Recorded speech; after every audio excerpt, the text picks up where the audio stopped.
how do you approach him? Yeah, I mean, listen, I think things certainly, every team's a little bit different. He's still the same amazing player. When the ball's in his hands, he just controls so much of the game and the way it's played. So we got to do a better job of disrupting that. There's certain things that we learned from being in a series with him last year that we have to put into action this year. Our discipline around him and those the execution of those things, it has to be better. I think last year we were kind of like feeling our way through some of it, and then we're gonna have to be ready to do a multitude of things. Yeah, I mean, we have we have our scout team ready, and yeah, it's hard to replicate everything he does. We have Joe Ingles kind of simulating some of things, gives us a comp on size and IQ for sure. But it's certainly tough, and then obviously you got to try to simulate LeBron and the other guys around him.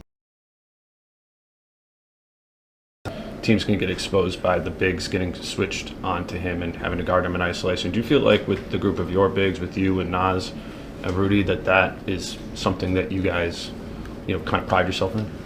Yeah, I mean, we'll be able to get out and make it difficult on them, or just be disciplined. Like, listen, Luka, man. Like, no great player is getting stopped in this league.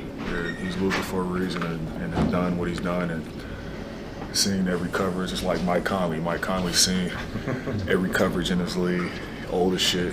You know what I mean? So, but we just gotta try to make it difficult for him. Not let him get 40 on 15 shots, or it's like Jokic, like not letting him get. All right, you got six. Not 70. Sorry, yeah, not 70. Yeah, you know what I mean? Not 70, 10, 60, 10. But yeah, you just got to try to take away something and just try to make them work as hard as possible. Difficult thing to kind of get on paper to get a game plan, or do you guys kind of know what they're going to bring to the table? What makes them special, I think, is they're so versatile. Them three guys are, I think, three of the smartest players you'll play against, and have some of the best, abilities to play off of each other and just read a game. So it's like you can prepare all you want, put schemes together all you want. They can do stuff in real time, and they can adjust to it. So we have to just do our best at being able to give ourselves multiple options, multiple reads, and multiple looks, to where we're not surprised by something that they may do on the court, because they're just capable of kind of manipulating the game however they see fit. Mike, from your veteran.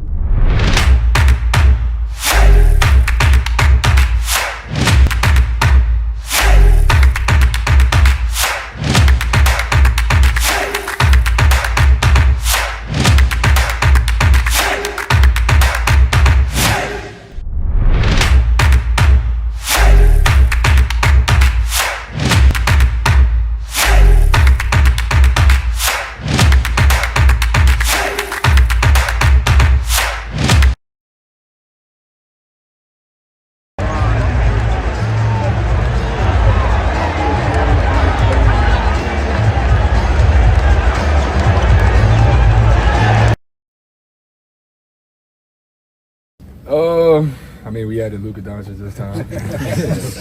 That's a big difference for sure. But yeah, I've been a part of the last couple of years. When I got here, we came in mid-season, so I think that kind of sparked our energy and sparked that postseason run that we had. Same as this year, having a guy like Luka come in, Doe, all those guys coming in and kind of just changing our energy, and we feeding off of that, and I think that sparked our second half of the season. Is going to carry over to the playoffs. Against those teams, getting them to downsize by one big or some no bigs. This is obviously one of the biggest teams in the league from a front court perspective. How important do you think that factor is in this series in terms of you guys downsizing and kind of matching that up? Yeah, I mean, they're like I said on Sunday, they're a really good basketball team. I think the more you watch them on film, the more you respect them. They're a better team than 49 wins the other 3 teams that are top 10 in offense and defense are all 60-win teams. And I think they, for the second half, since Randle and DiVincenzo got back from injury, about 50 games in, they've played really well the last 20 or so games. So, it's like any playoff series, you're going to prepare for game 1. You're going to go try to win game 1, and then from there, it's adjustment after adjustment. It's I can't tell you how game 3 is going to go, because I can't tell you how game 1 and 2 went. So we'll prepare for game 1, and then we'll go from there. Did you have live action today, and did everyone participate? No live action. Today was intentionally not a mental day. We'll get into the mental and the prep side tomorrow.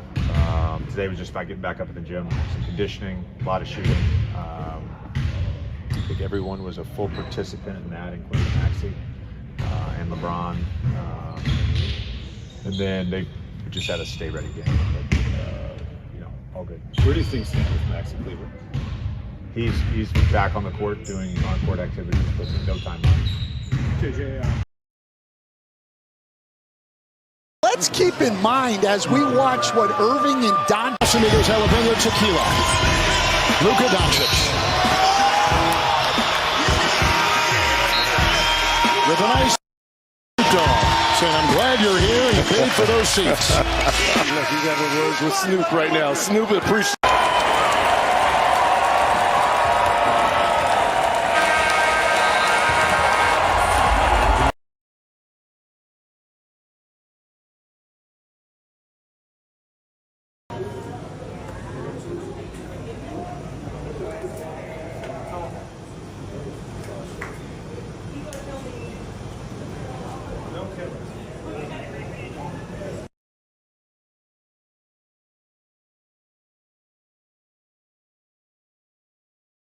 Okay guys, the NBA playoffs are very, very close. What do you think? How far can LA Lakers go this year? Is this the proper time for Luka Doncic to become a very first time NBA champion?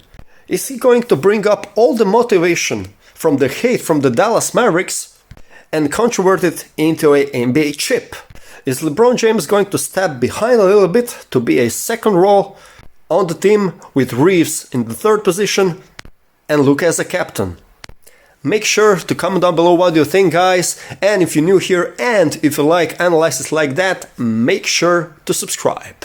Till next time, Gregor was with you from Greg's Court.